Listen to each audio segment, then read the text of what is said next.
പുതിയതായി എന്തെങ്കിലും ഒക്കെ പറയണം എന്നതിനേക്കാൾ ഉപരിയായി അനുദിന ജീവിതത്തിൽ ഒരു ദൈവ പൈതൽ എന്ന നിലയിൽ വന്യ തിരുമേനി ഓർപ്പിച്ചതുപോലെ എന്താണ് നമ്മളുടെ ഉത്തരവാദിത്വം? What is our role? What is our responsibilities? നമ്മളുടെ ചുമതലകൾ എന്താണ്? ഒരു ക്രൈസ്തവ ജനത എന്ന നിലയിൽ എങ്ങനെയാണ് അർത്ഥവത്തായ ഒരു ക്രിസ്തീയ ജീവിതം നയിക്കുവാനായിട്ട് സാധിക്കുന്നത്? അങ്ങനെയുള്ള ചെറിയ ചില ചിന്തകൾ ഈ പ്രാരംഭ രാത്രിയിൽ ഒന്നിച്ച് പങ്കുവെച്ച് പിരിയണം, അവസാനിപ്പിക്കണം എന്നതാണ് എൻ്റെ മനസ്സിൽ ഉള്ളത്.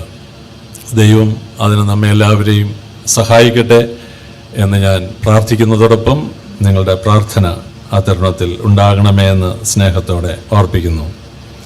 ഒരിക്കൽ കൂടി എല്ലാവരോടുമുള്ള നന്ദിയും സ്നേഹവും ഞാൻ വളരെ വിനയത്തോടുകൂടെ അറിയിക്കട്ടെ. അതിൽ നിന്ന് പാഠഭാഗമായി വായിച്ച രാജാക്കന്മാരുടെ 1-ാം പുസ്തകം 17-ാം അധ്യായത്തിൻ്റെ 1 മുതൽ 16 വരെയുള്ള വാക്യങ്ങളാണല്ലോ ആധാരമായി വായിച്ചത്. എന്നാൽ അതിൻ്റെ അവസാനത്തെ 13 മുതലുള്ള 3-4 വാക്യങ്ങൾ വായിക്കുവാനായിട്ട് താല്പര്യപ്പെടുന്നു. ഏലിയാവ് അവളോട്, ഭയപ്പെടേണ്ട, ചെന്ന് നീ പറഞ്ഞതുപോലെ ചെയ്യുക. എന്നാൽ ആദ്യം എനിക്ക് ചെറിയൊരു അട ഉണ്ടാക്കിക്കൊണ്ടുവരിക, പിന്നെ നിനക്കും നിന്റെ മകനും വേണ്ടി ഉണ്ടാക്കിക്കൊള്ളുക.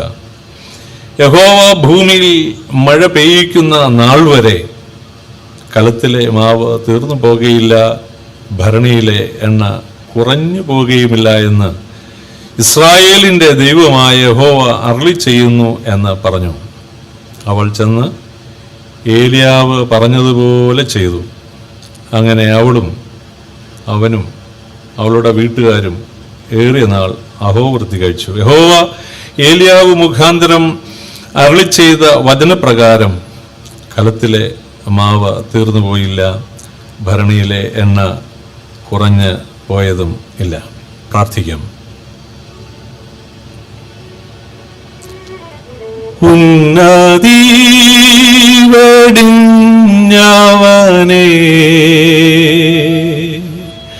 മണ്ണിൽ താണു വന്നവനേ, ഉന്നതി വെടിഞ്ഞവനേ, മണ്ണിൽ താണു വന്നവനേ,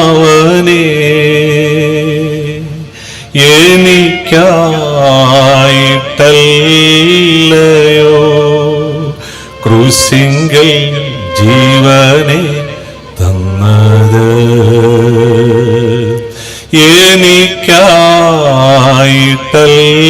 എനിക്കായിട്ടല്ലയോ ക്രൂശിങ്കൽ ജീവനെ തന്നത്. യേശുവേ രക്ഷാദായക, നിന്റെ സന്നിധി വരുന്നു, എൻ്റെ പാപഭാരവുമായി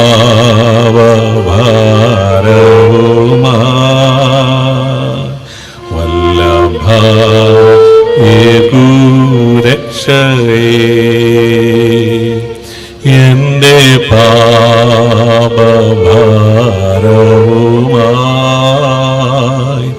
വല്ലഭ രക്ഷയേ. ഞങ്ങളുടെ പിതാക്കന്മാരായ അബ്രഹാമിൻ്റെയും ഇസഹാക്കിൻ്റെയും യാക്കൂബിൻ്റെയും ജോസഫിൻ്റെയും ഞങ്ങളുടെ മാതാപിതാക്കന്മാരുടെയും ഞങ്ങളുടെ തലമുറകളുടെയും ദൈവമേ, സ്വർഗീയ പിതാവേ,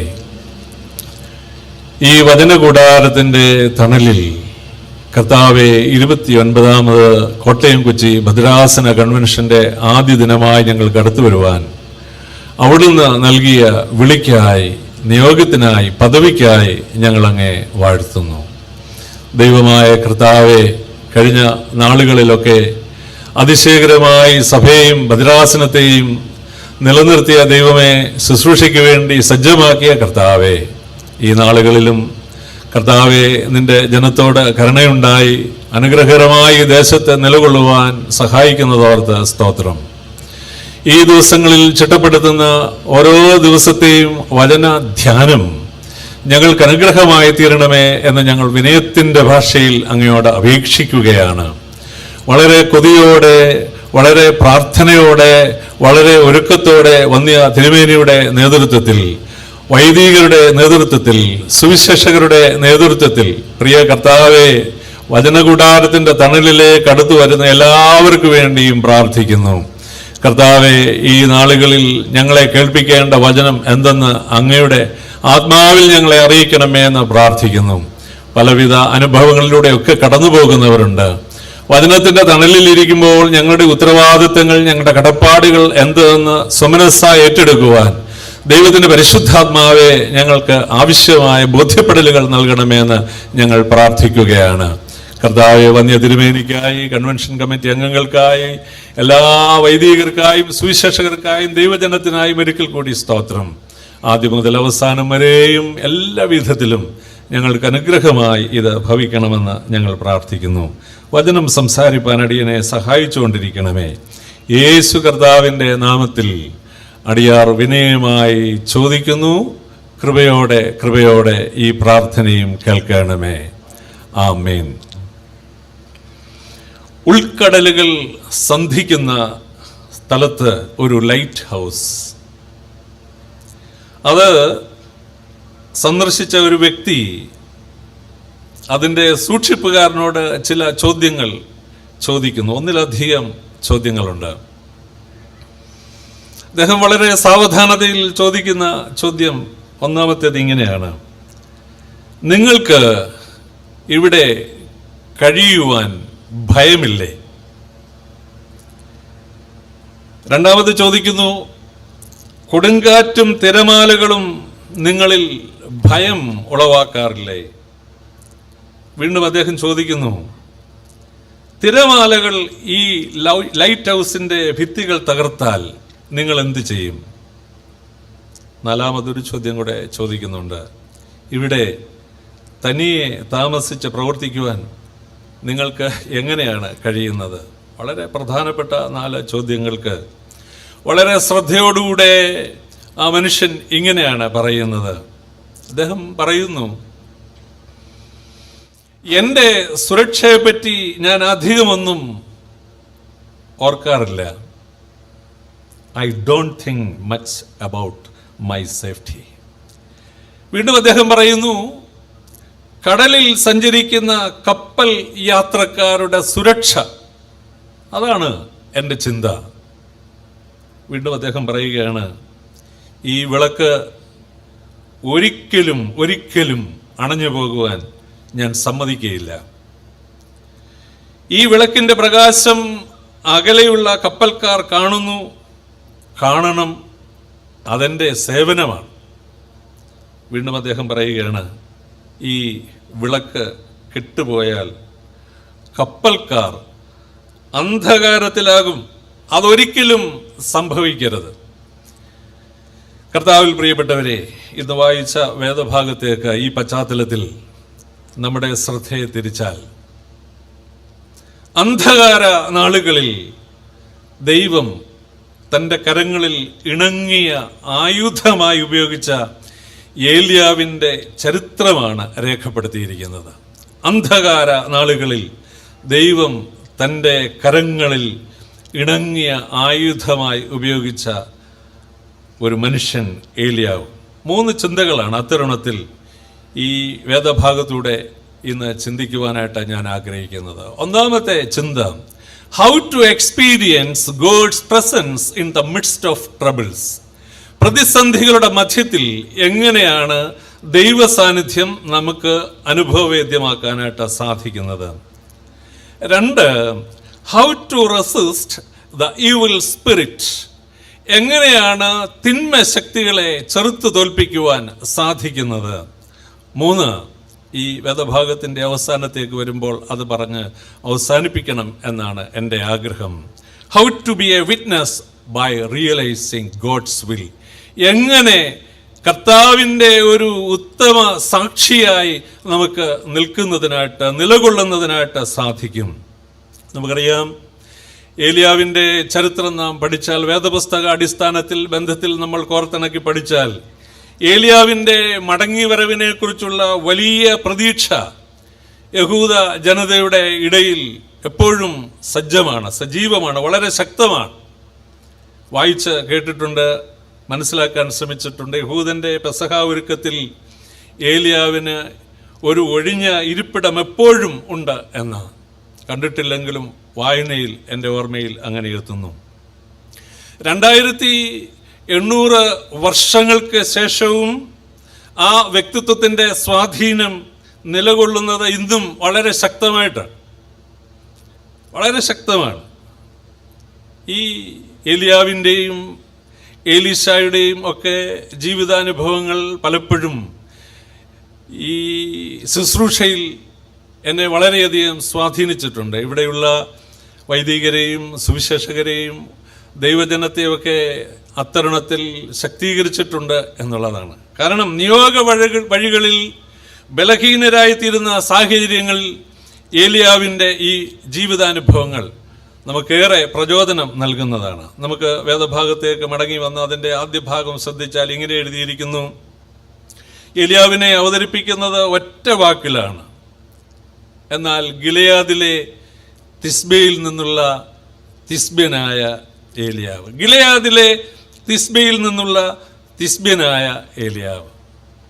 പുതിയ നിയമത്തിലേക്ക് വരുമ്പോൾ യാക്കോബ് അപ്പോസ്തലൻ ഈ ഏലിയാവിനെ അവതരിപ്പിക്കുന്നത് 5-ാമത്തെ അധ്യായത്തിൻ്റെ 17-ാമത്തെ വാക്യത്തിൽ യാക്കോബ് പറയുന്നത്, ഏലിയാവ് നമുക്ക് സമസ്വഭാവമുള്ള മനുഷ്യൻ.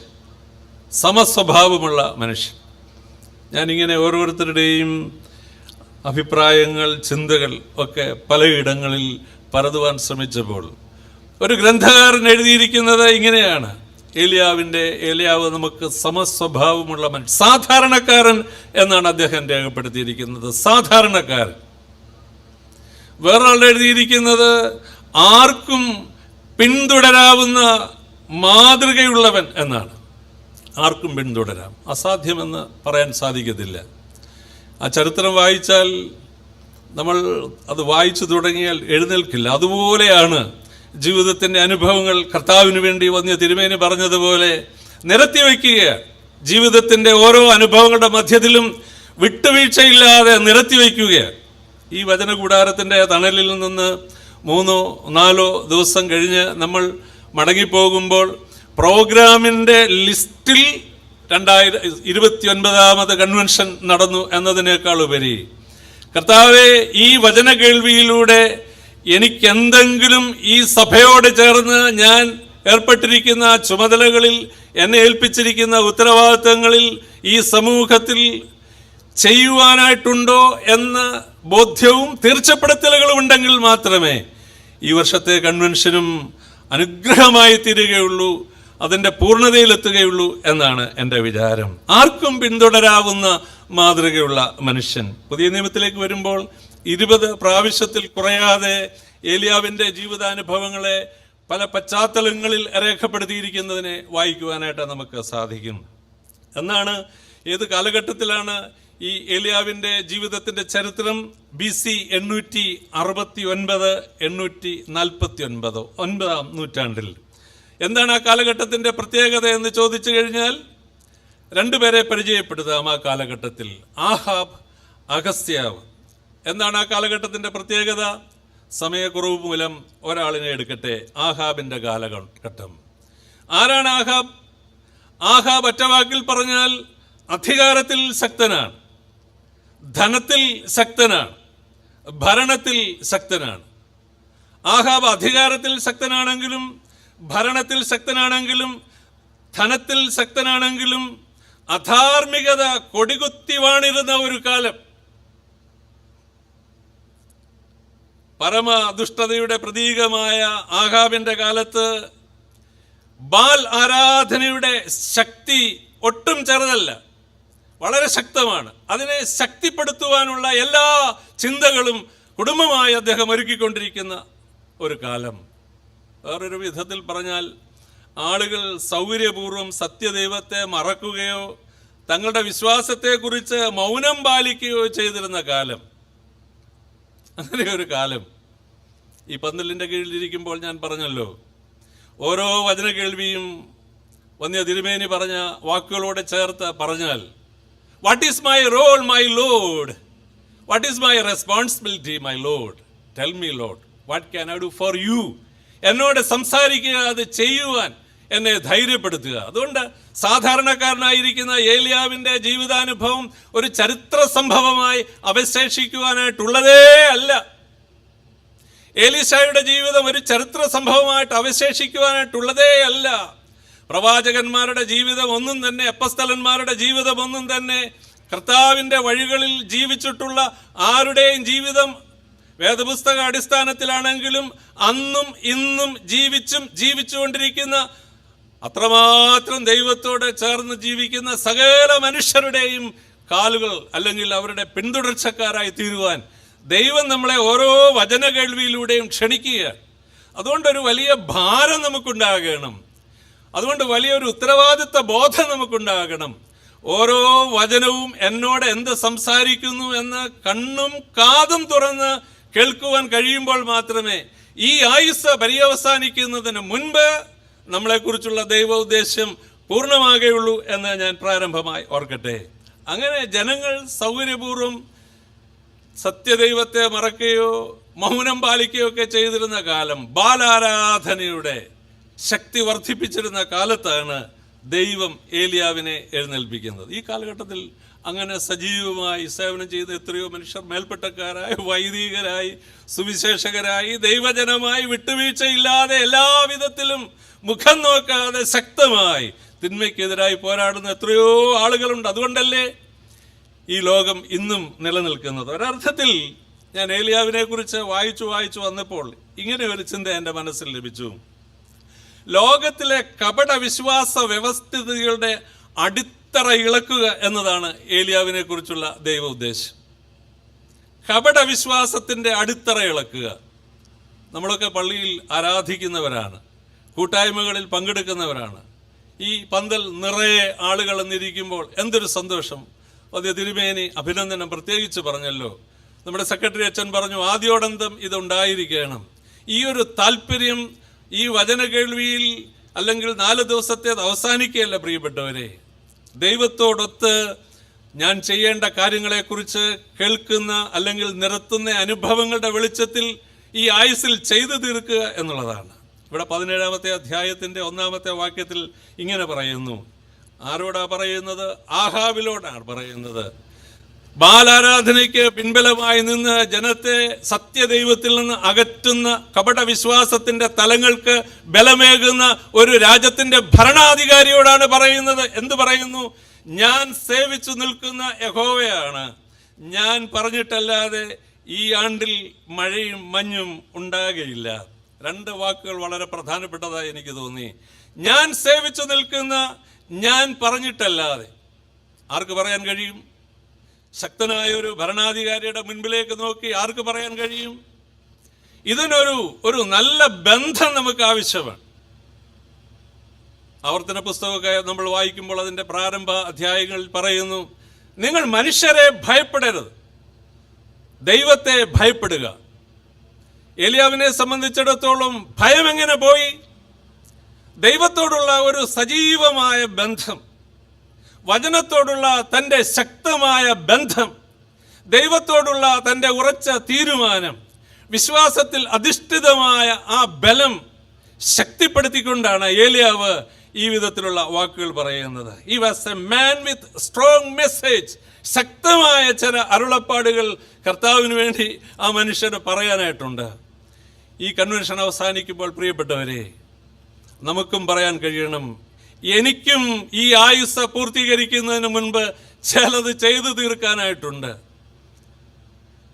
അനുശോചന പ്രസംഗമൊക്കെ നടത്തുമ്പോൾ അത്തരണത്തിൽ എത്രയോ നല്ല അനുഭവങ്ങളാണ് ഓരോരുത്തരെ കുറിച്ച് കേൾക്കാനായിട്ടിടയാകുന്നത്. ഇവിടെ നോയിക്കേ, അദ്ദേഹത്തിനോടൊപ്പം ആരുണ്ട്? ഇല്ല. ഏകനായി ദൈവസന്നിധിയിൽ നിന്ന് ഇങ്ങനെയുള്ള തിന്മയ്ക്കെതിരായി ധീരമായി പ്രഖ്യാപിക്കുന്ന വാക്കുകളും ഒരു വ്യക്തിയാണ് ഏലിയാവിൽ നമുക്ക് കാണാൻ സാധിക്കുന്നത്. ഒരു ഭരണകർത്താവിൻ്റെ മുഖത്തേക്ക് നോക്കി ഇങ്ങനെയൊരു പ്രഖ്യാപനം. എഫേസ്യ ലേഖനം 6-ാമത്തെ അധ്യായത്തിൻ്റെ 12-ാമത്തെ വാക്യം എൻ്റെ ഓർമ്മയിൽ ഈ വേദഭാഗം വായിച്ചപ്പോൾ ഓടിയെത്തി. ഇങ്ങനെയാണ്: നമുക്ക് പോരാട്ടമുള്ളത് ജഡരക്തങ്ങളോടല്ല, വാഴ്ചകളോടും അധികാരങ്ങളോടും ഈ അന്ധകാരത്തിൻ്റെ ലോകാധിപതികളോടും സ്വർലോകങ്ങളിലെ ദുഷ്ടാത്മ സേനയോടും കൂടെ അത്രേ. അതുകൊണ്ടാണ് വന്യ തിരുമേനി പറഞ്ഞത്, ഞാൻ ആരെ വിശ്വസിക്കുന്നു എന്ന് ഞാൻ അറിയുന്നു. ഒരു നല്ല ബന്ധമാണ്, healthy relationship with God, deep attachment with God, deep commitment with God. വളരെ ശക്തമായ ഒരു ബന്ധമാണ്, വളരെ ശക്തമായ ബന്ധം. ഒരു നീണ്ട പ്രസംഗത്തിലേക്കൊന്നും ഞാൻ പോകുവാനായിട്ട് ആഗ്രഹിക്കുന്നില്ല. പ്രാരംഭ ദിവസമാണ്, സമയബന്ധിതമായി നിർത്തണമല്ലോ. അതുകൊണ്ട് നമ്മളുടെ പിതാക്കന്മാർ ഈ സഭയിലൂടെ വചനത്തിൻ്റെ അടിസ്ഥാനത്തിൽ തുറന്ന വേദപുസ്തകത്തിൽ നിന്ന് നമ്മുടെ മുൻപിലേക്ക് പകർന്നു തന്ന ഈ ദർശനം നമ്മളുടെ കാലഘട്ടം കൊണ്ട് അവസാനിക്കാനായിട്ടുള്ളതല്ല. ദൈവം നമ്മളുടെ ജീവിതത്തെ തിരിച്ചെടുക്കുന്നതിന് മുൻപ് എന്തെല്ലാം ഈ ആവത് കാലത്ത് ചെയ്യാമോ അതൊക്കെ ഒരു ആത്മഭാരത്തോടുകൂടെ ചെയ്യണം എന്നുള്ളതാണ്. അതാണ് ആ ലൈറ്റ് ഹൗസിൽ ജോലി ചെയ്യുന്ന മനുഷ്യൻ പറഞ്ഞത്, എൻ്റെ സുരക്ഷിതത്വം എനിക്ക് പ്രശ്നമല്ല, ഈ നടുക്കടലിൽ വഴിയറിയാതെ ഇരിക്കുന്ന മനുഷ്യർ അന്ധകാരത്തിലാകുമ്പോൾ അവരുടെ തോണി കരയ്ക്കടുക്കണം. അത് മരിച്ചാലും വേണ്ടില്ല, അവസാന നാൾ വരെയും ഞാൻ അത് ചെയ്യും.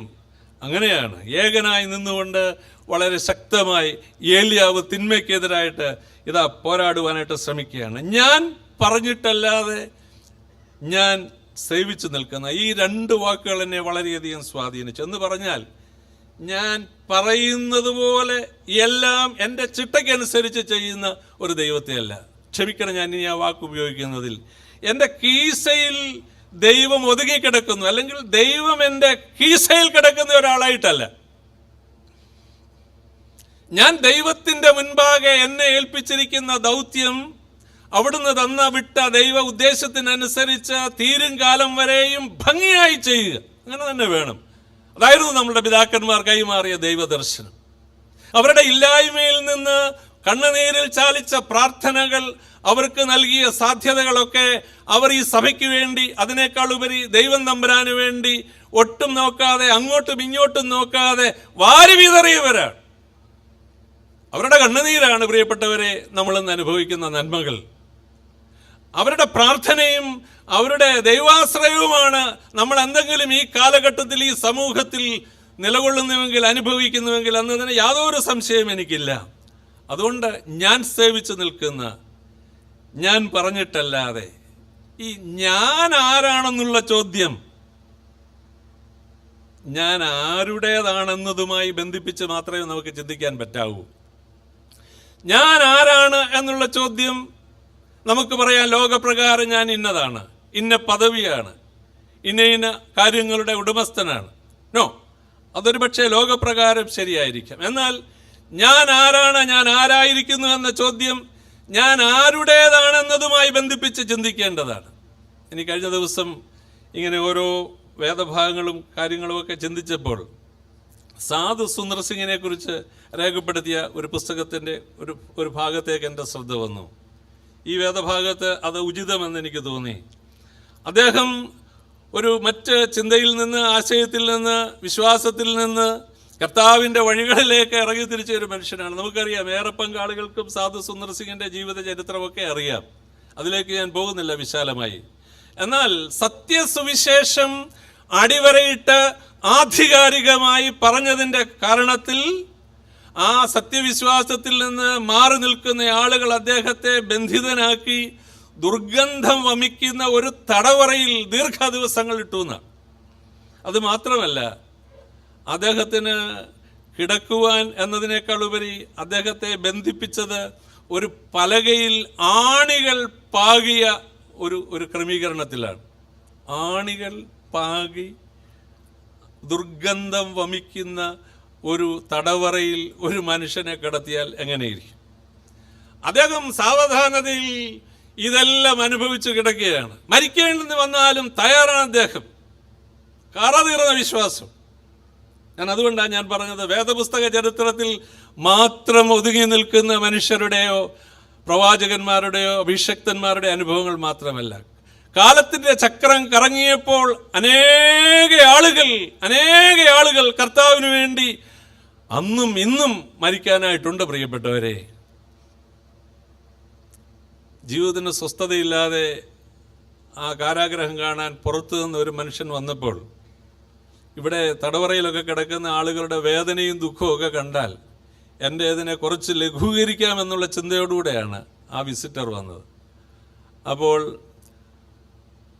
ആ ജയിലിൻ്റെ അധിപതി പറഞ്ഞു, ഞാൻ ഒരാളിനെ കാണിക്കാം എന്ന് പറഞ്ഞ് സാധു സുന്ദർ സിംഗിൻ്റെ ആ തടവറയുടെ വാതുക്കൽ കൊണ്ടുവന്ന് കാണിച്ചു. ദുർഗന്ധം വമിക്കുന്നിടത്ത് ഈ ആണി പാകിയ ഈ പലകയിൽ അദ്ദേഹത്തെ ബന്ധിപ്പിച്ചിരിക്കുന്നു.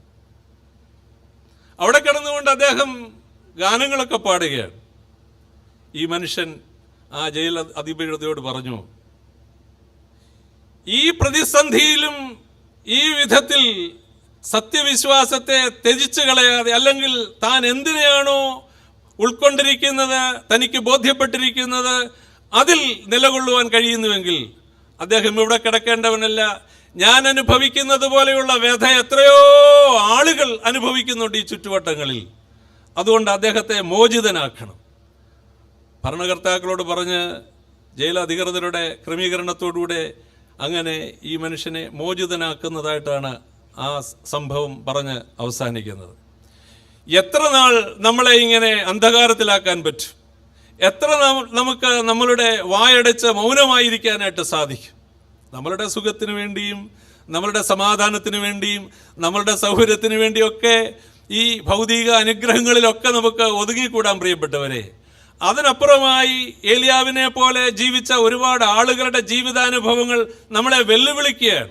അതുകൊണ്ടാണ് ഞാൻ പറഞ്ഞത്, ഒന്നാമത്തെ ചിന്ത, how to experience God's presence in the midst of troubles. പ്രതിസന്ധികൾ വരുമ്പോൾ എങ്ങനെയാണ് ദൈവസാന്നിധ്യം അനുഭവിക്കാനായിട്ട് സാധിക്കുന്നത്? എങ്ങനെ സാധിക്കും? ഈ പന്തലിൻ്റെ കീഴിലിരിക്കുന്നവരെല്ലാവരും സമാധാനത്താൽ ഇരിക്കുന്നവരാണെന്ന് ഞാൻ വിശ്വസിക്കുന്നില്ല. പ്രിയപ്പെട്ടവരെ, പലവിധ ഭാരങ്ങളിലൂടെ വന്നിട്ടുള്ളവരുണ്ട്, രോഗങ്ങളിൽ വന്നിട്ടുള്ളവരുണ്ട്, മക്കളെക്കുറിച്ച് സങ്കടത്തിൽ വന്നിട്ടുള്ളവരുണ്ട്, ആരോടും പറയാൻ പറ്റാത്ത വിഷമസ്ഥിതിയിലൊക്കെ വന്നിട്ടുള്ളവരായിരിക്കാം. പ്രിയപ്പെട്ടവരെ, ഈ വചനകൂടാരത്തിൻ്റെ തണലിൽ നിന്ന് നമ്മൾ പോകുമ്പോൾ ആ ഭാരവുമായി നമ്മൾ പോകുവാനായിട്ടല്ല. ജീവിതത്തിൻ്റെ പ്രതിസന്ധികളിൽ ദൈവത്തിനൊരു ഉദ്ദേശമുണ്ട്. God has a special purpose for every person. So we must realize what is our role and what is our responsibilities in our society, in our church, in our home. We must realize that truth. ഈ സത്യം നമ്മൾ തിരിച്ചറിയണം പ്രിയപ്പെട്ടവരെ. അവിടെയാണ് നമ്മളെക്കുറിച്ചുള്ള ദൈവ ഉദ്ദേശം പൂർണ്ണമാക്കപ്പെടുന്നത്. ദൈവത്തിൽ അചഞ്ചലമായി ആശ്രയിക്കുകയും ദൈവത്തിൽ അചഞ്ചലമായി വിശ്വസിക്കുകയും ചെയ്ത അനേക മനുഷ്യർ. ഏലിയാവ് ഒട്ടും പിന്നിലല്ലായിരുന്നു. ഏലിയാവിനെ കുറിച്ച് എന്ത് പറഞ്ഞു യാക്കോബ് അപ്പോസ്തലൻ? സമസ്വഭാവമുള്ളവൻ. അത് ഭാഷാന്തരം ചെയ്ത ആളുകൾ എന്ത് പറഞ്ഞു? സാധാരണക്കാരൻ. വേറൊരാൾ എന്ത് പറഞ്ഞു? ആർക്കും പിന്തുടരാവുന്ന മാതൃകയുള്ളവൻ. ഏലിയാവിൻ്റെ വിശ്വാസവും ഇങ്ങനെയുള്ള ഉപദേശങ്ങളും മാത്രമല്ല. 2 രാജാക്കന്മാരുടെ പുസ്തകം 7-ാമത്തെ അധ്യായത്തിൻ്റെ 1-ാമത്തെ അധ്യായത്തിൻ്റെ 7-8 വാക്യങ്ങൾ വായിക്കണം. 2 രാജാക്കന്മാർ ചാപ്റ്റർ 1 വേഴ്സസ് 7 and 8 വായിക്കുമ്പോൾ ഏലിയാവിൻ്റെ വേഷവും ഇതിന് നമുക്ക് ഉത്തരം നൽകുന്നു. ഞാൻ പറഞ്ഞു 2 രാജാക്കന്മാരുടെ കാര്യങ്ങൾ പറഞ്ഞു. ആഹാബ്, അതിനുശേഷം വന്ന അഗസ്യാവിൻ്റെ ജീവിതാനുഭവങ്ങളോടുള്ള ബന്ധത്തിലാണ് ഈ വിഷവിധാനത്തെക്കുറിച്ച് അവിടെ പറയുന്നത്. ഭൗതിക നന്മകൾക്ക് വേണ്ടിയുള്ള തെരഞ്ഞെടുപ്പല്ല പ്രിയപ്പെട്ടവരെ, ദൈവ പദ്ധതിക്ക് വേണ്ടിയുള്ള മുൻഗണനാക്രമമാണിത്. സ്നാപക യോഹന്നാനും അതുതന്നെയാണ് തിരഞ്ഞെടുത്തത്. എത്ര വർഷം ജീവിച്ചു എന്ന് ആ കുഞ്ഞിനെ കിട്ടി മാതാപിതാക്കന്മാർക്ക്? വിവാഹം കഴിഞ്ഞ് ഉടനെ തന്നെ ഒരു കുഞ്ഞിനെ ലഭിച്ചിരുന്നുവെങ്കിൽ ഈ ദൈവത്തിൻ്റെ ഉദ്ദേശ്യം സ്നാപക യോഹന്നാനിൽ സാധ്യമാകുമായിരുന്നു? ഞാനങ്ങനെ ചിന്തിക്കുന്നയാളാണ്. ഞാൻ കുറേ വർഷങ്ങൾക്ക് മുൻപാണെങ്കിൽ ദൈവത്തിൻ്റെ ഉദ്ദേശം സാധിക്കുമെങ്കിലും ഈ കാലഘട്ടത്തിൽ ഇവിടെ നിൽക്കുവാൻ, നമുക്കൊരുമിച്ചായിരിക്കാൻ ദൈവം നൽകിയിരിക്കുന്ന കാലവും നാളിനെക്കുറിച്ചും വലിയ ഉദ്ദേശം ദൈവത്തിനില്ലേ എന്ന് ഞാൻ ചിന്തിച്ചു പോവുകയാണ് പ്രിയപ്പെട്ടവരെ. ഭൗതിക നന്മകൾക്ക് വേണ്ടിയുള്ള തിരഞ്ഞെടുപ്പല്ല, ദൈവ പദ്ധതിക്ക് വേണ്ടിയുള്ള മുൻഗണനാക്രമമാണത്. അതുകൊണ്ടാണ് സ്നാപക യോഹന്നാന്റെ ശബ്ദം ആ തരുണത്തിൽ വളരെ ശക്തമായിരിക്കുന്നത്. യേശുവിൻ്റെ ചൂണ്ടുപലകയായിരുന്നു. ഇവിടെയും അങ്ങനെ തന്നെയാണ്. നമ്മുടെ മുൻഗണനാക്രമം എന്താണെന്ന് ഈ വേദഭാഗം വായിച്ചപ്പോൾ എന്നെ കുറച്ചുകൂടെ അത് ആഴത്തിലേക്ക് കൊണ്ടുപോവുകയാണ്. എന്താണ് എൻ്റെ മുൻഗണന? പലപ്പോഴും ഞാൻ പള്ളിയിലൊക്കെ ഇരിക്കുമ്പോൾ മുൻപിൽ വരുന്ന ആളുകളോട് പറയും, ഈ ഒഴിഞ്ഞിരിക്കുന്ന ബെഞ്ചുകൾ ഇനിയും ബാക്കി നമ്മളുടെ സമസൃഷ്ടങ്ങളെ പ്രതീക്ഷിച്ചുള്ള ഇരിപ്പിടങ്ങളാണ്. ഈ വചനം പഠിച്ച് നമ്മൾ സ്വസ്ഥരായി മടങ്ങുകയല്ല, അലസതയോടെയോ അല്ലാതെയോ ഭവനത്തിൽ ഉള്ള സുഖസൗകര്യങ്ങളിൽ ഇരിക്കുന്ന ആളുകളെയും കൂടെ കോർത്തിണക്കി ഒരുമിച്ച് വചനം പഠിക്കുന്നതിനും ഈ ദേശത്ത് ദൈവം എന്താഗ്രഹിക്കുന്നുവോ അത് നിർവഹിക്കുന്നതിനുള്ളതാണ്. ഒഴിഞ്ഞ ബെഞ്ച് എന്താണ് പറയുന്നത്? നിങ്ങൾ ശ്രദ്ധിക്കണം പ്രിയപ്പെട്ടവരെ, ഞാൻ പറയുന്നത് നിങ്ങൾ വായിക്കാവൂ. ആരെയും കുറ്റം പറയുവാനായിട്ടല്ല, ഡോണ്ട് തിങ്ക് ബാഡ്, തെറ്റായിട്ട് പറയാനായിട്ടല്ല. ദൈവമില്ലെങ്കിലും എനിക്ക് ജീവിക്കാനുള്ള സാധ്യത എൻ്റെ കൈവശമുണ്ട്. ആഴ്ചയിൽ ഒരിക്കൽ മാത്രം ഇരിക്കാനുള്ള ഇരിപ്പിടമായി എത്രയോ പള്ളികൾ തീരുന്നു പ്രിയപ്പെട്ടവരെ. സങ്കടമില്ലേ? സമസൃഷ്ടങ്ങളെക്കുറിച്ച് സങ്കടമില്ലേ? നഷ്ടപ്പെടുന്നവരെക്കുറിച്ച് ഭാരമില്ലേ? ഓരോ വചന കേൾവിയും നഷ്ടപ്പെടുന്നു, അല്ലെങ്കിൽ തീർന്നു പോകുന്നു, അല്ലെങ്കിൽ കാലം തീരുന്നു, ആയുസ് തീരുന്നു എന്നതിനെക്കുറിച്ച് ഭാരമില്ലേ? ലൂക്കോസ് വിശേഷം 14-ാമത്തെ അധ്യായത്തിൻ്റെ 15 മുതൽ 24 വരെയുള്ള വാക്യങ്ങൾ ഈ വേദഭാഗം വായിച്ചപ്പോൾ എൻ്റെ ഓർമ്മയിൽ ഓടിയെത്തി. Luke chapter 14 verses 15 to 24. ഒരു സ്നേഹത്തിൻ്റെ കൂട്ടായ്മ ഒരു യജമാനൻ ഒരുക്കിയതിന് ശേഷം പറയുകയാണ്, ഇതേ എല്ലാം ഒരുക്കിയിരിക്കുന്നു, പോയി ആളുകളെ വിളിക്കുക. സ്നേഹിതർ യാത്രയായി ഓരോ ഇടങ്ങളിലേക്ക്. ഒരുത്തൻ തെക്കോട്ട് പോയി, വടക്കോട്ട് പോയി, പടിഞ്ഞാറോട്ട് പോയി, 4 ദിക്കിലേക്കും ആളുകൾ പോവുകയാണ് ഈ ഒരുക്കിയിരിക്കുന്ന സ്നേഹത്തിൻ്റെ കൂട്ടായ്മയിൽ ആളുകളെ ക്ഷണിക്കാൻ. ഓരോരുത്തരെ ക്ഷണിക്കുമ്പോൾ പറയുന്നു, ഞാൻ 5 കാളയെ വാങ്ങിയിരിക്കുന്നു, അതുകൊണ്ട് ഇത് വരാൻ പറ്റുകയില്ല. ശരി. അടുത്ത വീട്ടിലേക്ക് ചെല്ലുമ്പോൾ അദ്ദേഹം പറയുന്നു, ഞാൻ വിവാഹം കഴിച്ചിരിക്കുന്നു, പറ്റുകയില്ല. വേറൊരു വീട്ടിലേക്ക് ചെല്ലുമ്പോൾ പറയുന്നു, ഞാൻ കുറെ നിലം കൊണ്ടിരിക്കുന്നു, വാങ്ങിച്ചിരിക്കുന്നു. എന്താ നമ്മളുടെ മുൻഗണനാക്രമം?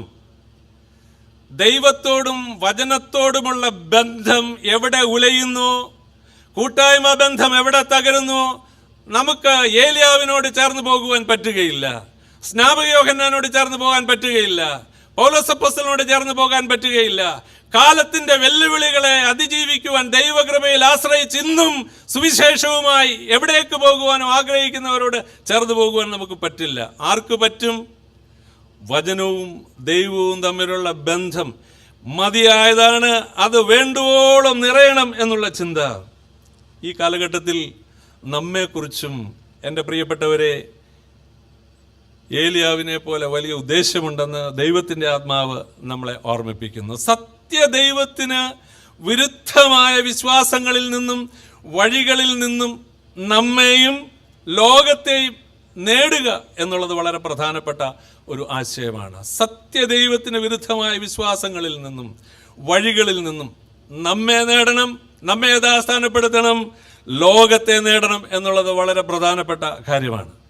വന്യ തിരുമേനി 7 വർഷത്തോളം ചങ്ങന്നൂർ മാവേലിക്കര ഭദ്രാസനത്തിൽ അനുഗ്രഹകരമായ ശുശ്രൂഷ നിർവഹിച്ച ശേഷമാണല്ലോ ഈ വിശാലമായ ഭദ്രാസനത്തിൻ്റെ ചുമതല ഏറ്റിരിക്കുന്നത്. അനേക പ്രാവശ്യങ്ങളിൽ അദ്ദേഹം പറയുന്ന ഒരു കാര്യം ഇങ്ങനെയാണ്, ഏതൊരു മനുഷ്യനെയും ക്രിസ്തുയേശുവിൽ പൂർണ്ണനാക്കുക.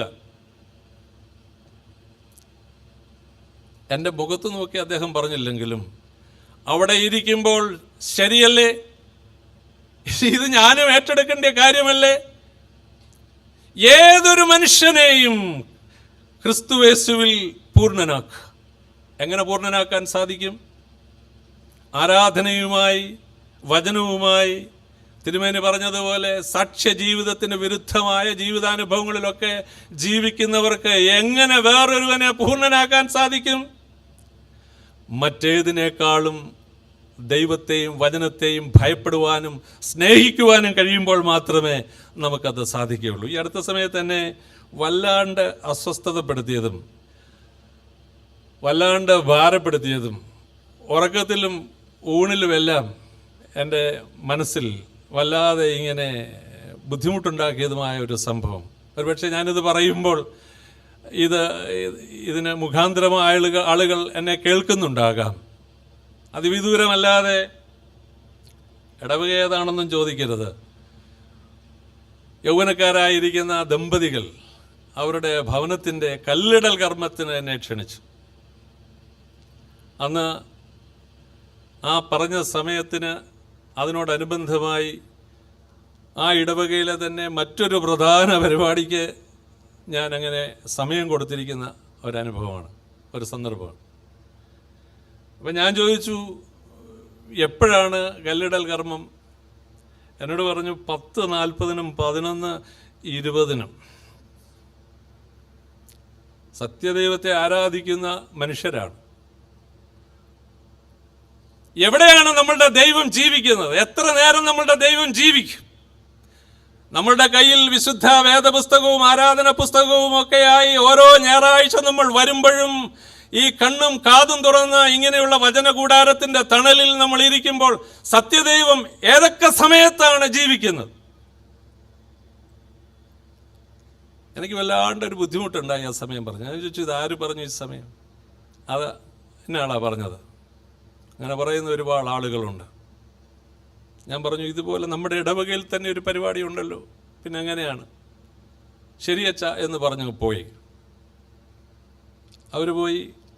ഒരു 10 മിനിറ്റായിട്ട് ഞാൻ അവിടെ നിന്ന് എഴുന്നേറ്റില്ല. ഞാൻ അവിടെ തന്നെ ഇരുന്നു. വല്ലാണ്ടൊരു മനസ്സിന് ഭാരം. എന്ത് ചെയ്യണം? മറ്റൊരാളിനെ എങ്ങനെയെങ്കിലും അവിടേക്ക് ഒരു വൈദികനെ പറഞ്ഞു വിടാം. ചെന്നിട്ട് വിളിക്കണം. വിളിക്കാം. ഞാൻ അറിഞ്ഞത് അവരുടെ വിശ്വാസത്തിന് ഒത്തിണങ്ങിയ ഒരാളിനെ അവർ സംഘടിപ്പിച്ച് ആ കല്ലിടൽ കർമ്മം കഴിഞ്ഞു. എനിക്ക് പരാതിയൊന്നുമില്ല. മനസ്സിലിപ്പോഴും അതങ്ങനെ തന്നെ കിടക്കുകയാണ്.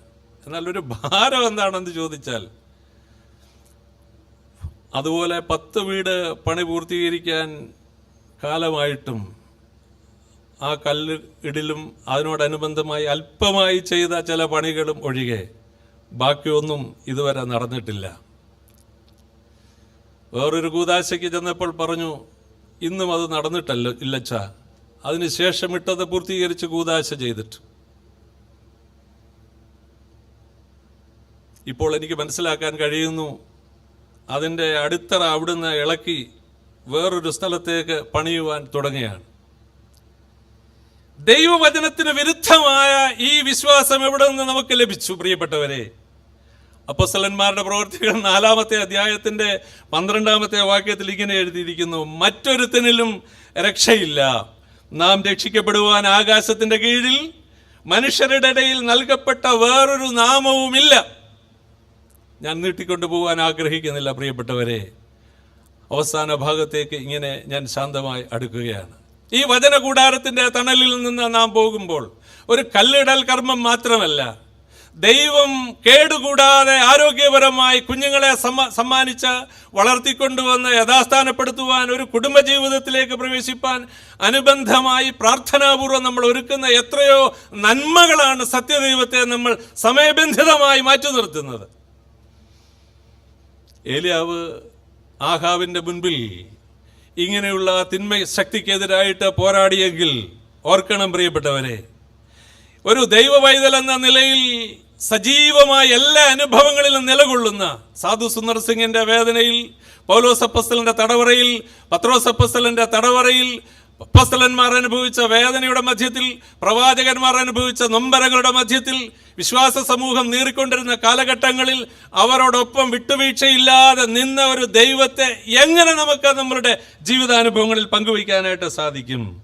ഒന്നാമത്തെ ചിന്ത പറഞ്ഞ് അടുത്ത ഭാഗത്തേക്ക് പോകട്ടെ. വിശ്വാസ ജീവിതയാത്രയിൽ ദൈവത്തോടൊത്ത് ശക്തമായി നിലകൊള്ളുവാൻ നമുക്ക് കഴിയണം. വിശ്വാസ ജീവിതയാത്രയിൽ ദൈവത്തോടൊത്ത് ശക്തമായി നിലകൊള്ളുവാൻ നമുക്ക് കഴിയണം. 2-ാം ഭാഗത്തേക്ക് വരുമ്പോൾ 2-ാം ഭാഗം 3 മുതൽ 7 വരെയുള്ള വാക്യങ്ങളാണ്.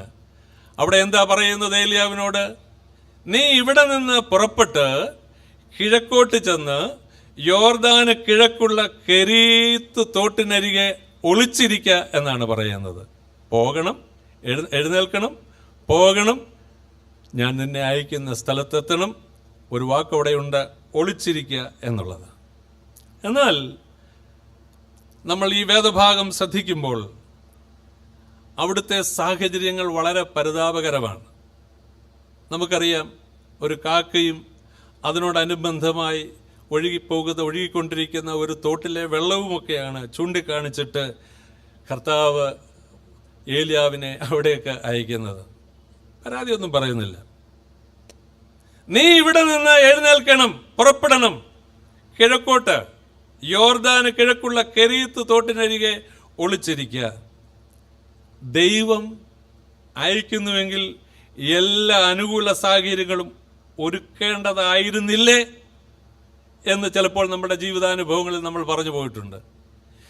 ദൈവം തമ്പുരാനെ ഇത്രയും കാലം ഞാൻ ഇത്രയൊക്കെ ഞങ്ങളുടെ മാതാപിതാക്കന്മാർ കൈമാറിയ ദൈവദർശനത്തിന്റെ അടിസ്ഥാനത്തിൽ വിട്ടുവീഴ്ചയില്ലാതെ ആരാധിച്ചിട്ടും ജീവിച്ചിട്ടും പ്രവർത്തിച്ചിട്ടും എന്തുകൊണ്ടാണ് ഈ ദുരന്ത മേഖലകളിലൂടെ ഞാൻ കടന്നു പോകുന്നത്, എൻ്റെ കുടുംബം കടന്നു പോകുന്നത്, എൻ്റെ കുഞ്ഞുങ്ങൾ സഹിക്കേണ്ടി വന്നത്? ചോദിക്കാം. എന്നാൽ നമ്മൾ ചോദിക്കുന്നതിൽ നിന്ന് വ്യത്യസ്തമായി ഏലിയാവ് നിയോഗിതനായി തീരുകയാണ്, നിയോഗിതനായി അയക്കുകയാണ്. നമുക്ക് അരക്ഷിതത്വം എന്ന് തോന്നുന്ന ഇടങ്ങളിലും ദൈവം നൽകുന്ന സുരക്ഷിതത്വം വിലയേറിയത് എന്ന് ഏലിയാവ് നമ്മളെ പഠിപ്പിക്കാൻ പോവുകയാണ്. നമുക്ക് സുരക്ഷിതമല്ല എന്ന് തോന്നുന്ന ഇടങ്ങളിലും ദൈവം നൽകുന്ന സുരക്ഷിതമാണ് ഏറ്റവും വലുത്.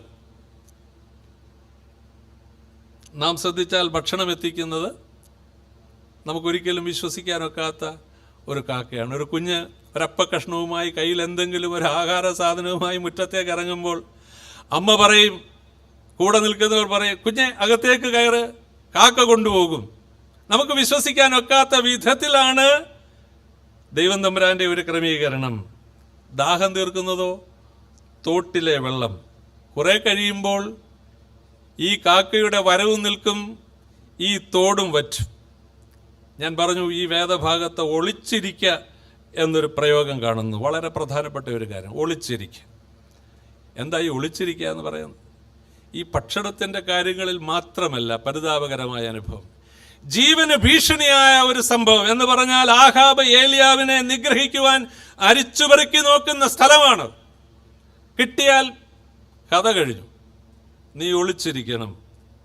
പ്രിയപ്പെട്ടവരെ, വേഗം ഞാൻ പറയട്ടെ, വളരെ ശ്രദ്ധയോടുകൂടെ ഒരു സന്ദേശം. ജീവിതത്തിൻ്റെ യഥാർത്ഥ സന്തോഷം ഭൗതിക കാര്യങ്ങളുടെ സമൃദ്ധിയിലും സുരക്ഷിതത്വത്തിലും മാത്രമല്ല, ദൈവ ഉദ്ദേശത്തിൻ്റെ നിവൃത്തിയിലും അധിഷ്ഠിതമാണ്. ജീവിതത്തിൻ്റെ യഥാർത്ഥ സന്തോഷം, ശ്രദ്ധിക്കണം, ജീവിതത്തിൻ്റെ യഥാർത്ഥ സന്തോഷം ഭൗതിക കാര്യങ്ങളുടെ സമൃദ്ധിയിലും സുരക്ഷിതത്വത്തിലും മാത്രമല്ല, ദൈവത്തിൻ്റെ ഉദ്ദേശ നിവൃത്തിയിലും അധിഷ്ഠിതമാണ്. ഇവിടെ ഇരിക്കുന്ന വൈദികരോടും വന്യ തിരുമേനിമാരോടും സുവിശേഷകരോടും വിശ്വാസമുള്ളതും ദൈവത്തിൽ ആശ്രയിച്ച് രൂപപ്പെടുത്തിയ വളർത്തിയ മാതാപിതാക്കന്മാർ വളർത്തിയ തലമുറകളോടും അനുഭവ സമ്പത്തുള്ള ആളുകളോടും ഒക്കെ ചോദിക്കണം, എന്തെല്ലാം വേറെ വഴികൾ ഈ വൈദികർക്ക് എടുക്കാമായിരുന്നു. പല വൈദികരും പറയുന്നത് ഞാൻ കേട്ടിട്ടുണ്ട്, ജീവിതത്തിൻ്റെ പല ബുദ്ധിമുട്ടുകളിലും പല വാതിലുകളും തുറന്നിട്ടും മാതാപിതാക്കന്മാരുടെ കണ്ണുനീരും അതത് കാലങ്ങളിൽ സഭയിൽ ശുശ്രൂഷയ്ക്ക് വന്ന വൈദികരും അനേക ദൈവമക്കളുടെ പ്രാർത്ഥനയും ഒക്കെ എന്ത് ബുദ്ധിമുട്ടുണ്ടെങ്കിലും ഈ വഴി തന്നെ നല്ലത്.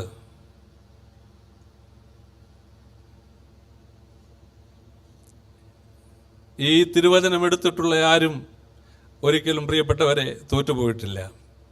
ഇല്ല ഇല്ല, തോക്കത്തില്ല. എങ്ങനെ തോക്കും? കാക്കയുടെ വരവ് നിൽക്കും, തോട് വറ്റും. ഒളിച്ചിരിക്കണം. ഭൗതിക സമൃദ്ധി മാത്രമല്ല, എത്രയോ ആളുകൾ നമ്മളെ മറന്നിട്ടുണ്ട് പ്രിയപ്പെട്ടവരെ. നല്ല ചടങ്ങുകൾ വന്നപ്പോൾ ആൾബലമുള്ള ആളുകളുടെ അരികിൽ വന്ന് ആ സന്തോഷം പകർന്നിട്ട് നമ്മളെ മറന്നുപോയ എത്രയോ ആളുകളുണ്ട്. പക്ഷെ കാലത്തിൻ്റെ ചക്രം കറങ്ങിയപ്പോൾ ദൈവം മറന്നില്ല. എനിക്ക് അഭിമാനമുണ്ട്, ഈ സത്യസുവിശേഷം പറയും. Yes Lord, you are almighty, you are only faithful Lord. ദൈവമാണ് വിശ്വസ്തനായ ദൈവം. ലോകം മറന്നാൽ, ദൈവം മറന്നാൽ, ലോകം മറന്നാൽ, പ്രിയപ്പെട്ടവർ മറന്നാൽ, ദൈവം ഒരിക്കലും നമ്മളെ മറക്കില്ല. ഉപേക്ഷിക്കുന്ന ദൈവമല്ല പ്രിയപ്പെട്ടവരെ. ജീവിതത്തിൻ്റെ യഥാർത്ഥ സന്തോഷം ഭൗതിക കാര്യങ്ങളുടെ സമൃദ്ധിയിലും സുരക്ഷിതത്തിലും മാത്രമല്ല, ദൈവ ഉദ്ദേശത്തിൻ്റെ നിവൃത്തിയിൽ. ഇവിടെ പാടിക്കൊണ്ടിരിക്കുന്ന പാട്ടുകൾ അത് കേവലം കൺവെൻഷൻ്റെ സന്തോഷത്തിന് വേണ്ടി പാടുന്ന പാട്ടുകൾ മാത്രമല്ല ദൈവമക്കളെ. നിങ്ങൾ അവിടെ ഇരുന്നുണ്ട് ഹല്ലേലൂയ പറയുന്നുണ്ട്.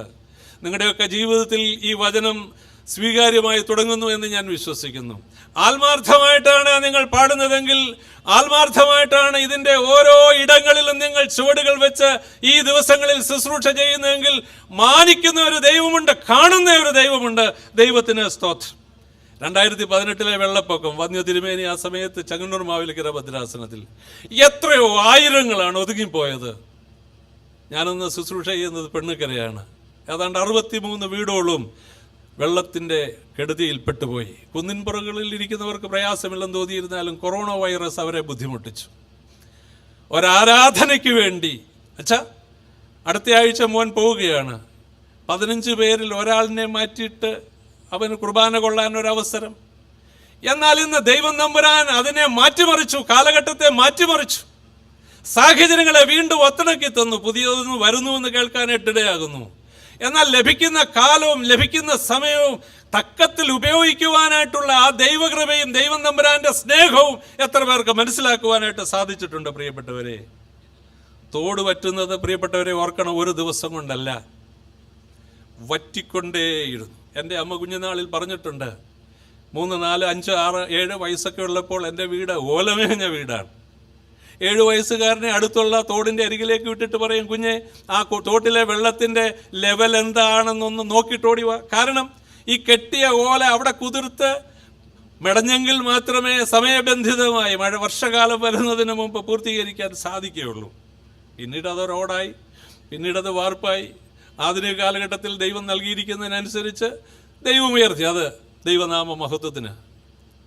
എന്നാൽ ഞാൻ അമ്മയോട് വന്നിട്ട് പറയും, അമ്മ ആ പറങ്കിമാവിൻ്റെ വേരുണ്ടല്ലോ അവിടെ വരെയായി.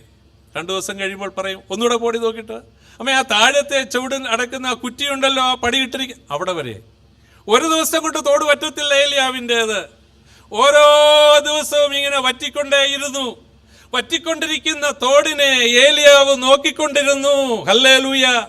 ജീവിതത്തിന്റെ സാധ്യതകൾ അസ്തമിക്കുമ്പോൾ അതിനൊരു സമർപ്പണവും അത് നോക്കിക്കാണുവാനുള്ള ഒരു സഹനവും നമുക്കുണ്ടാകണം. ഈ കാലഘട്ടത്തിൽ ഇല്ലാതിരിക്കുന്നത് അതാണ്. എവിടെ പോയി സഹനം? താമസിച്ചിരുന്നാലും ദൈവം പ്രവർത്തിക്കും, തക്ക സമയത്ത് ദൈവം ഇടപെടും. ഹല്ലേലൂയ. ഇങ്ങനെയാണോ ഹല്ലേലൂയ പറയും? ഉറക്കെ പറയണം. ദൈവത്തിന് സ്തോത്രം. ജീവിതത്തിന്റെ അനുഭവങ്ങളുള്ളവർ അങ്ങനെ പറയും പ്രിയപ്പെട്ടവരെ. ഏലിയാവിനെ കുറിച്ച് ആ കാലഘട്ടത്തിൽ ഇങ്ങനെ പാടാനും വായിക്കാനും ഒരുപാട് പുസ്തകങ്ങളൊന്നും ഇല്ലായിരുന്നു. എന്നാൽ ഈ കാലഘട്ടത്തിൽ എന്തുമാത്രം പുസ്തകങ്ങളാണ്.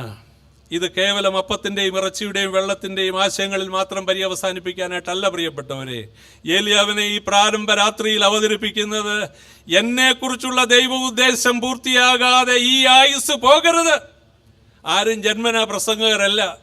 പൗലോസ് അപ്പോസ്തലൻ പറഞ്ഞു, നിർബന്ധം എൻ്റെ മേൽ കിടക്കുന്നു, അതുകൊണ്ട് ഞാൻ പ്രസംഗിച്ചു പോവുകയാണ്. ഭാഗ്യസ്മരണീയനായ സക്കറിയാസ് മാർ തിയോഫിലോസ് സഫർ മെത്രാപ്പൊലീത്ത തിരുമേനിയുടെ ദർശനത്തിന്റെ ഭാഗമായ ആറാട്ടുപുഴ തരംഗ മിഷൻ ആക്ഷൻ സെന്ററിനോടനുബന്ധിച്ച് വന്യ തിരുമേനി ആരംഭിച്ച മാർ ക്രിസോസ്റ്റം വലിയ മെത്രാപ്പൊലീത്ത pain and palliative care unit, തല ഉയർത്തി നിൽക്കുന്ന വലിയ ഒരു സ്പേസ്. ആർക്കു വേണ്ടിയാണത്?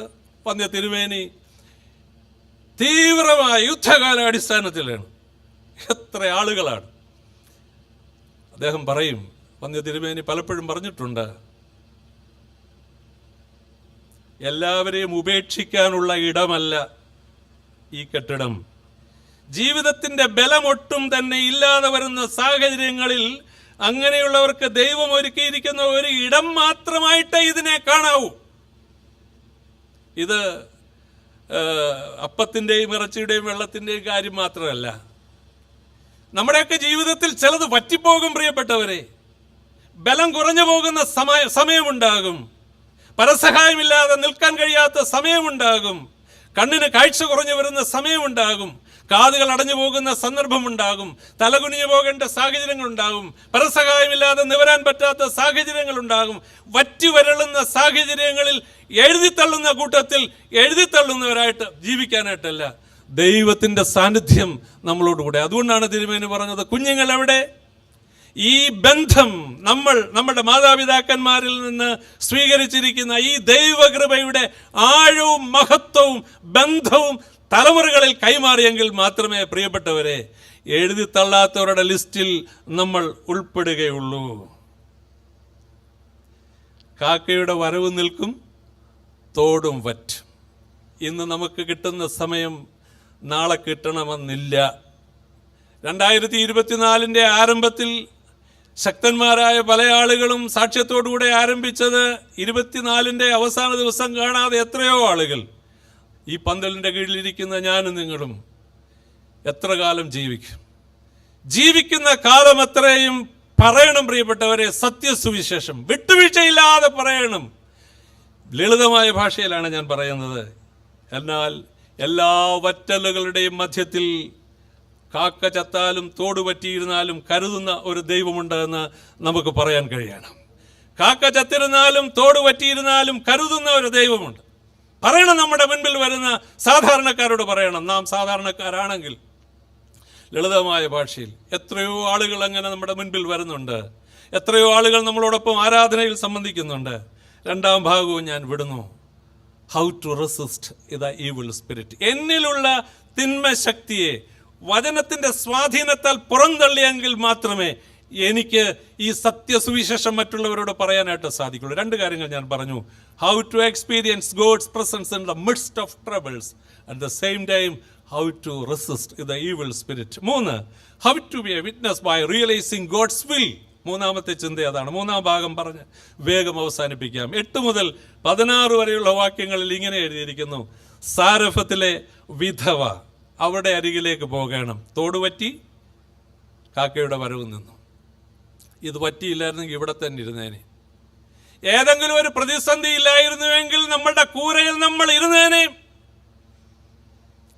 വേദനകളുമായി ഭാരങ്ങളുമായി വരുന്നവർ ജീവിതത്തിൽ നിരാശപ്പെട്ടു പോകാനായിട്ടല്ല, ദൈവത്തിൻ്റെ ഉദ്ദേശ്യം, ദൈവം തമ്പുരാൻ്റെ ഭാരം മനഃപൂർവ്വമായി സ്വീകരിക്കുന്നുവെങ്കിൽ നിശ്ചയമായും നമ്മളെ സംരക്ഷിക്കുന്ന ഒരു ദൈവമുണ്ട്. 3ാം ഭാഗം സാരഫത്തിലെ വിധവയുടെ അനുഭവങ്ങൾ. മുൻപിൽ പ്രത്യക്ഷപ്പെട്ട ഒരു വിധവയോട് ഈ മനുഷ്യൻ ചോദിക്കുകയാണ്, ഈ പ്രവാചകൻ ചോദിക്കുകയാണ്, ദാഹജലവും ഒരു ചെറിയ അടയും. വിധവയാണ്, മറ്റുള്ളവരുടെ സംരക്ഷണം ആഗ്രഹിക്കുന്ന ഒരു സ്ത്രീ.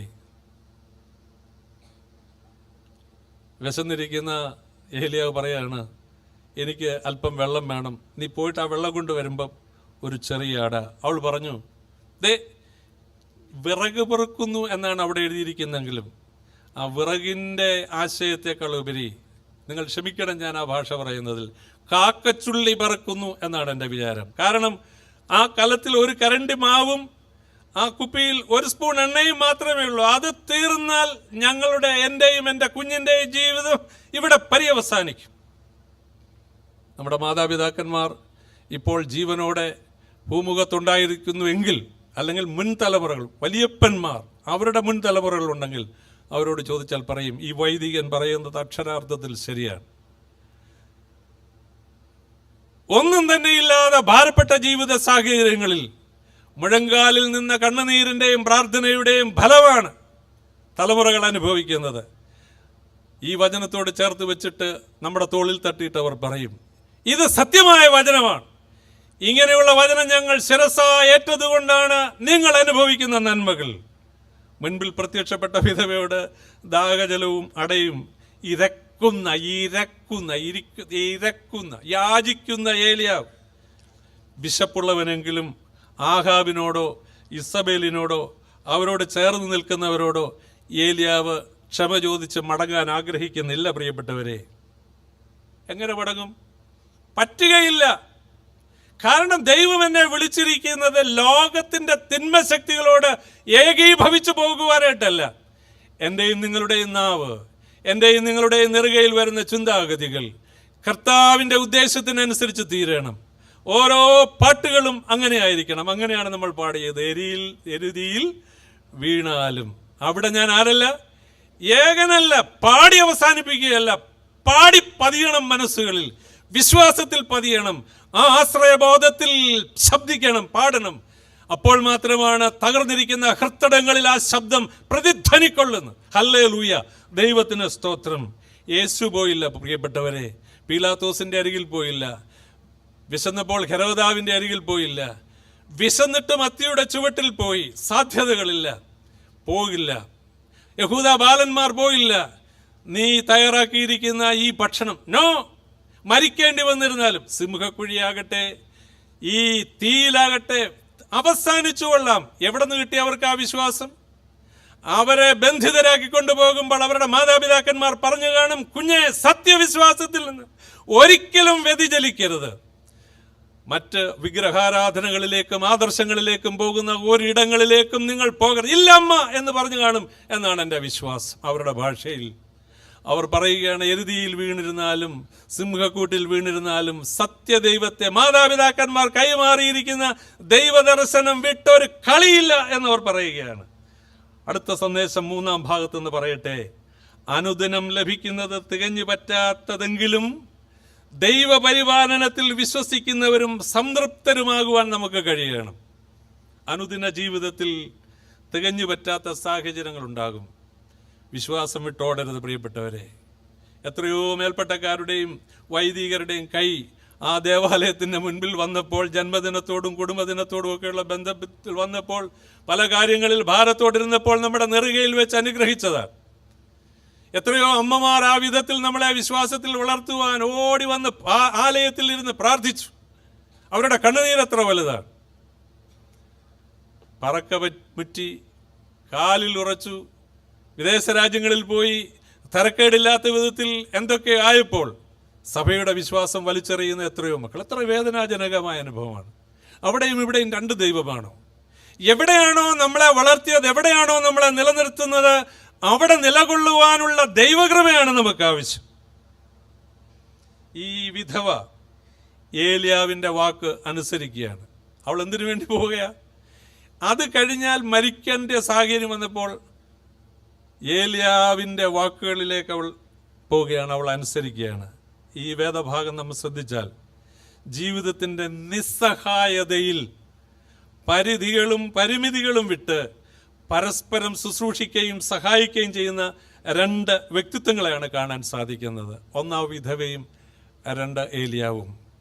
ഇവിടെ സ്വീകരിക്കുന്നവൻ ഏലിയാവ്, ഒടുവിൽ നൽകുന്നവനായും, നൽകിയവൾ കവിഞ്ഞൊഴുകുമാറ് സ്വീകരിക്കുന്നവളുമായി തീരുക. അവിടെയാണ് സത്യസുവിശേഷത്തിൻ്റെ പ്രസക്തി. സ്വീകരിക്കുന്നവൻ ഒടുവിൽ നൽകുന്നവനായും, നൽകിയവൻ കവിഞ്ഞൊഴുകുമാറ് സ്വീകരിക്കുന്നവളുമായി തീരുകയാണ്. അതുകൊണ്ടാണ് ഞാൻ പറഞ്ഞത്, ഞാൻ ആരാണെന്നുള്ള ബന്ധം, ഞാൻ ആരുമായി ബന്ധപ്പെട്ട് നിൽക്കുന്നു എന്നതിൻ്റെ വെളിച്ചത്തിലാണ്. എൻ്റെ ജീവിതത്തിൽ ദൈവം ആരാണ്, തലമുറകളിലേക്ക് കൈമാറുവാനായിട്ട് ദൈവം എന്നെ ഏൽപ്പിച്ചിരിക്കുന്ന ദർശനം എവിടെ വരെ എത്തേണ്ടതാണ്. നമ്മുടെ ആവശ്യങ്ങൾ നിർവഹിച്ചു കൊണ്ടിരിക്കുമ്പോൾ തന്നെ മറ്റൊരാളിൻ്റെ ജീവിതത്തിൻ്റെ ആവശ്യങ്ങൾ നിറവേറ്റി കൊടുക്കുന്നതിൽ ഉപേക്ഷ വിചാരിക്കരുതെന്ന് ഇന്നത്തെ ആദ്യ ചിന്ത വീണ്ടും നമ്മളെ ഓർമ്മിപ്പിക്കുന്നു. നമ്മുടെ ആവശ്യങ്ങൾ നിർവഹിച്ചു കൊണ്ടിരിക്കുമ്പോൾ തന്നെ മറ്റൊരാളിൻ്റെ ആവശ്യങ്ങൾ അല്ലെങ്കിൽ ജീവിതത്തിൻ്റെ ഭാരങ്ങൾ നിറവേറ്റി കൊടുക്കുന്നവരാകണം. അവരുടെ കാര്യത്തിൽ ഉപേക്ഷ വിചാരിക്കരുത്. ട്രിവാൻഡ്രം ടൗണിൽ നിന്ന് 6:30 മണിയാകുമ്പോൾ മലബാർ എക്സ്പ്രസ് സ്റ്റാർട്ട് ചെയ്യും. ഒരു ദിവസം റെയിൽവേ സ്റ്റേഷനിൽ ഇരിക്കുമ്പോൾ ഒരമ്മയും 3 കുഞ്ഞുങ്ങളും, മൂത്ത കുഞ്ഞിന് 9-10 വയസ്സ് കാണും, രണ്ടാമത്തേതിന് ഒരു 7 വയസ്സ് കാണും, മൂന്നാമത്തേതിനൊരു കഷ്ടിച്ച് 3.5 വയസ്സ് 4 വയസ്സ് കാണും. 3 പെൺകുഞ്ഞുങ്ങളാണ്. അവരുടെ അപ്പൻ അരികിലായിട്ട് കണ്ടില്ല. അമ്മയുണ്ട്, ഒരു കുരിശുമാലയുണ്ട്, സ്വർണ്ണമല്ല, ഒരു കുരിശുമാല. ഒറ്റ നോട്ടത്തിൽ ക്രിസ്ത്യാനിയാണെന്ന് കണ്ടാൽ അറിയാം. ട്രെയിൻ വിടുന്നതിന് മുൻപ് തന്നെ ഒരു 20 മിനിറ്റിന് മുൻപ് തന്നെ കൊച്ചു കുഞ്ഞുങ്ങളെ കൂടെ ഉള്ളതുകൊണ്ടായിരിക്കാം അവർ സന്ധ്യയ്ക്ക് കൊണ്ടുവന്ന അല്ലെങ്കിൽ വൈകിട്ടത്തെ ഭക്ഷണം കഴിക്കാൻ മൂത്ത കുഞ്ഞിന് 2 ചപ്പാത്തി, ഇളയ കുഞ്ഞിന് 2 ചപ്പാത്തി, ഏറ്റവും ഇളയ കുഞ്ഞിൻ്റെ പാത്രത്തിലും ഒന്നിട്ടതിന് ശേഷം ഒന്നുകൂടെ നിർബന്ധിച്ച് വെക്കുകയാണ്. നിങ്ങൾ വിചാരിക്കും ഇതെല്ലാം നോക്കിക്കൊണ്ടിരിക്കുക, വേറെ പണിയൊന്നുമില്ലയോ? നോക്കാനുണ്ട്, പലതും പഠിക്കാനുണ്ട് ഈ സമൂഹത്തിൽ. ഇതൊക്കെ നമ്മൾ കേൾക്കണം, കാണണം, കാണേണ്ടത് കാണണം, അരുതാത്തത് കാണാൻ പാടില്ല. അമ്മയും അങ്ങനെ കൊണ്ടുവന്ന ഭക്ഷണം കഴിക്കുകയാണ്. ഈ ഒരു ചപ്പാത്തി തന്നെ ഈ 3.5 വയസ്സുകാരി എങ്ങനെ അത് ഉള്ളിലാക്കിയെന്ന് എനിക്കറിയാൻ വയ്യ. ഈ അമ്മയുടെ കണ്ണ് വെട്ടിച്ച് ഇത് ആർക്കെങ്കിലും കൊടുക്കാനോ പുറത്ത് കളയാനായിട്ടുള്ള ശ്രമമാണ്. എവിടെയോട്ടോ അമ്മ നോക്കിയ സാഹചര്യത്തിലോ ബാക്കിയുള്ള കറികളൊക്കെ വിളമ്പിക്കൊണ്ടിരിക്കുമ്പോൾ ഈ കുഞ്ഞ് ഈ ചപ്പാത്തി എടുത്ത് വെളി കളഞ്ഞു, ഒരെണ്ണം. ഇത് നോക്കിക്കൊണ്ടിരുന്ന റെയിൽവേ സ്റ്റേഷനിലെ ഒരു നായ ഓടി വന്ന് ആ ചപ്പാത്തി പിടിച്ചു. ആ ചപ്പാത്തിയും കൊണ്ട് ഓടുന്ന നായയുടെ പുറകിന് അവിടെ ജനിച്ച് അല്ലെങ്കിൽ ആ പട്ടണത്തിൽ ഇറക്കുന്ന ഒരു ബാലൻ, ഉടുപ്പെന്ന് പറയാനൊക്കത്തില്ല, കാരണം ഫ്രണ്ടൊന്നുമില്ല, പൊടി പിടിച്ചൊരു കീറിയ നിൽക്കുക. അവൻ ആ നായയുടെ പുറകിനോടി, പരിചയമുള്ളതുകൊണ്ടായിരിക്കും, അതിൻ്റെ വായിൽ നിന്ന് അത് വാങ്ങിക്കുന്നു. ആ നാ കടിച്ച ഭാഗം പകുതി നായിക്കും, ബാക്കിയുള്ളത് അവൻ്റെ ആ വസ്ത്രത്തിൽ തട്ടി അവനും കഴിക്കുന്നു. ആര് സ്വർഗത്തിൽ പോകും? എന്നെ വലിയൊരു പാഠം പഠിപ്പിച്ച പ്രിയപ്പെട്ട, നമ്മുടെ ആവശ്യങ്ങൾ നിർവഹിച്ചു കൊണ്ടിരിക്കുമ്പോൾ തന്നെ മറ്റൊരാളിൻ്റെ ജീവിതത്തിൻ്റെ ആവശ്യങ്ങൾ നിറവേറ്റിക്കൊടുക്കുന്നതിൽ ഉപേക്ഷ വിചാരിച്ചാൽ എനിക്കറിഞ്ഞുകൂടാ. How to be a witness by realising God's will. എങ്ങനെ നമുക്ക് കർത്താവിൻ്റെ സാക്ഷിയാകാൻ സാധിക്കും? ഇവിടെ സൂക്ഷിപ്പുകാരൻ എന്ത് പറഞ്ഞു? ലൈറ്റ് ഹൗസിലെ സൂക്ഷിപ്പുകാരൻ പറഞ്ഞ വാക്കുകൾ, ഈ വിളക്കിൻ്റെ പ്രകാശം അകലെയുള്ള കപ്പൽക്കാർ കാണണം. That is my role, that is my responsibility, that is my duty. ലോകത്തിന് പ്രകാശമായി തീർന്ന കർത്താവിൻ്റെ സ്ഥാനാപതികളായി പ്രിയപ്പെട്ടവരെ നമുക്ക് ജീവിക്കാൻ ഈ ആദ്യ ദിവസം നമുക്ക് നമ്മളെ കേൾപ്പിച്ച വചനത്തിൻ്റെ അരികിലേക്ക് പോകാം. ഞാൻ സേവിച്ചു നിൽക്കുന്ന യഹോവ പറഞ്ഞിട്ടല്ലാതെ ഈ ആണ്ടിൽ മഴയും മഞ്ഞും ഉണ്ടാകുകയില്ല.